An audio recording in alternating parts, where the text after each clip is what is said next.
Alright, today we're going to be making candles. This is our doubler boiler that we're going to use. Make sure you put water in your pan. One of these bowls equal out to a pound, so I don't need my scale today. We're going to get a pound of our wax, which I am using the flakes just because it's a lot easier to do than to tear apart the solid bricks of wax. We're going to pour this in our pan.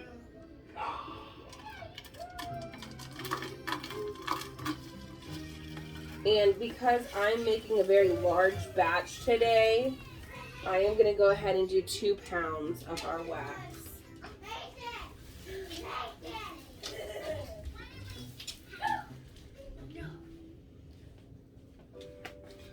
So there's our 2nd pound of wax. We're going to go ahead and pour this one in the pot as well. And then we will go ahead and turn our burner on medium. And we will prep our jars while we wait for the wax to melt completely down. So let's go ahead and get our burner on medium. Get our little flakes that we're missing.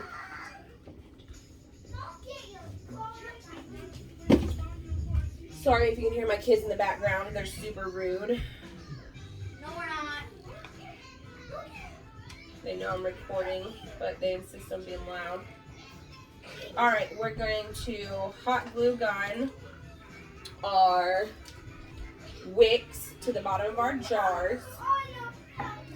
Now I do have 2 different kinds of jars here because I do not waste anything. So I definitely reuse the jars. So we have these jars and these jars. Let me get closer to you, sorry. 2 different jars. Now I use, instead of buying the wick clips, because I'm all about save, save, save. So I just used tongue compressors, poked holes in them, and then that's what holds my wick in place while the wax sets. So anything will work. You can wrap a pencil around the wick. You can buy the wick holders. I just prefer to use this method because why spend the money if I have something laying around the house that I could use? So I've attached all my wicks to the bottom of my jars. I have all my wick holders in place. Oh, got a wick holder on this one. And then we're going to pick out the scent that we will be using today.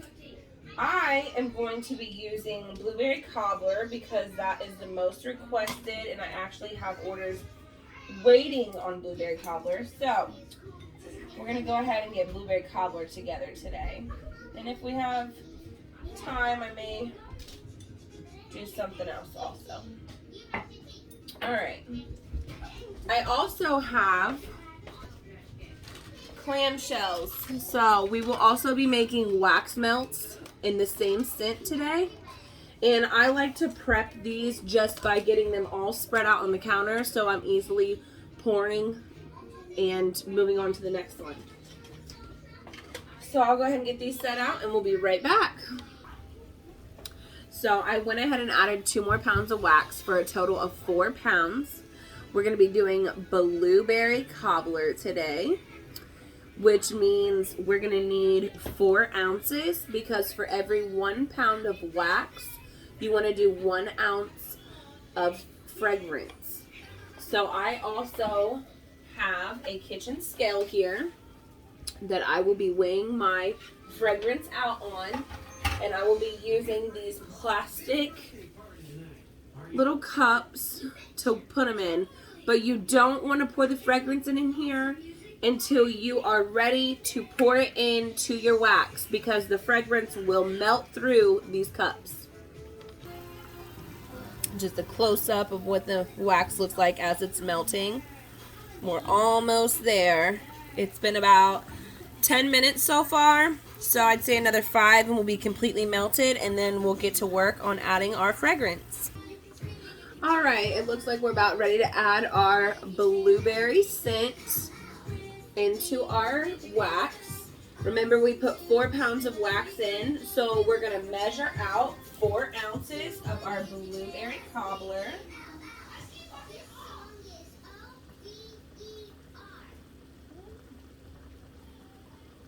So we need one more container, and we want to get this in there quick because, like I said, these are not going to last in these containers. They will melt right through here because the scent is so strong. So we're going to pour our 4 ounces into our wax. We have maintained about 155 degree the entire time that we cooked our wax. So if you do have a food thermometer, you can check that. I personally have done this so long, I don't use that. But that is what you want to maintain, about 155 degrees. So we're going to get our scent in here. Make sure we get it all out of the cups. Waste not, want not. And then we're going to give it a good stir for about 3 minutes. Give it time to cool down just a tad before we pour it in our containers. So let me give this a good stir for 3 minutes and we'll be right back to start pouring. Alright, we have melted our wax, mixed in the fragrance, and now we're going to go ahead and pour. We're going to pour slowly because if you go too quickly, you will end up with an indentation in your wax once it firms. Now, depending on what wax you use, that will also happen. I like to use the soy wax because it has less room for air. Also, it has a better scent throw. And I also do not add in any coloring. All of my candles and wax melts that I pour are naturally colored depending upon the fragrance. So they're either white, a little off-white, or like a light tan. Like this one will probably be because of the fragrance being so dark. So we have poured 3 candles. I think we'll just stick with the 3 candles for right now. And we'll fill up the rest in our wax melts because those seem to be a bigger hit. A lot of people with kids don't like the open flame. So the warmers are where it's at. I'm dripping wax everywhere. So you just fill up each of your clamshells. I like to fill mine up to where the line that's in the middle right here is covered with wax. So once it hardens, you won't be able to see this line. Gives your customers a little bit more and it just looks cleaner. So we're going to go ahead and fill all these up. And then once we're finished filling these up, I will go downstairs on my Cricut and I will make labels. And they will be labeled like this, but say blueberry, obviously. And that should be it. Then we'll get them out there for sale. Thanks for joining me today on how to make candles. Stay tuned for the next video.